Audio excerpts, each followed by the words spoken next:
ទី1គឺប្រជាជននៅសហគមន៍អឺរ៉ុប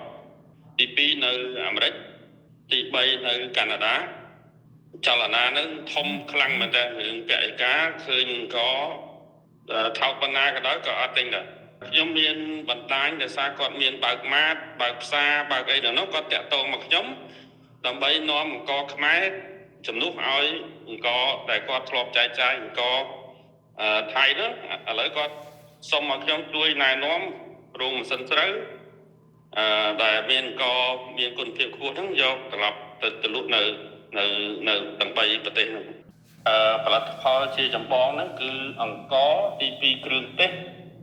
ទី3ក្របស្វាយចន្ទីទី4របស់ប្រើប្រាស់ប្រចាំថ្ងៃបាទរបស់ប្រើប្រាស់ប្រចាំថ្ងៃហ្នឹងអាហ្នឹងកត្តា4ហ្នឹងបំផុតជារឿងពាក់ព័ន្ធចំណីអាហារហ្នឹងគឺធំជាងគេបំផុតបាទតាមតែខ្ញុំណែនាំទៅប្រហែលជាខ្ញុំណែនាំប្រហែលជា50សហគ្រាសដែលឲ្យគាត់តាក់ទងទិញផ្ទាល់ហើយខ្ញុំសួរទៅទាំង50សហគ្រាសគឺបានលក់ចេញទៅឲ្យជាពិសេសសហគមន៍អឺរ៉ុបដែលអ្នកដែលមានផ្សារនៅបារាំង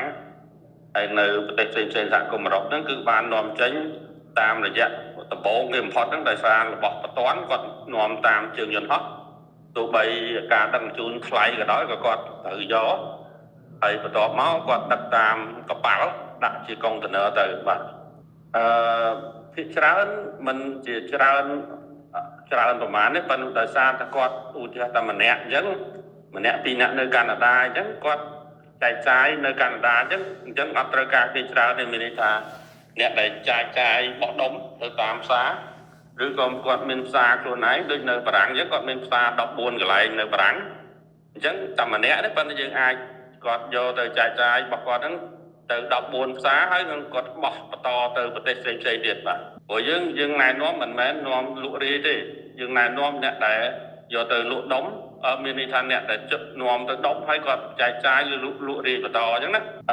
នៅកាណាដាថ្ងៃមុនយើងនាំ16នាក់មិនម្នាក់ពីរនាក់ទេបាទដល់នៅបារាំងនៅអឺរ៉ុបហ្នឹង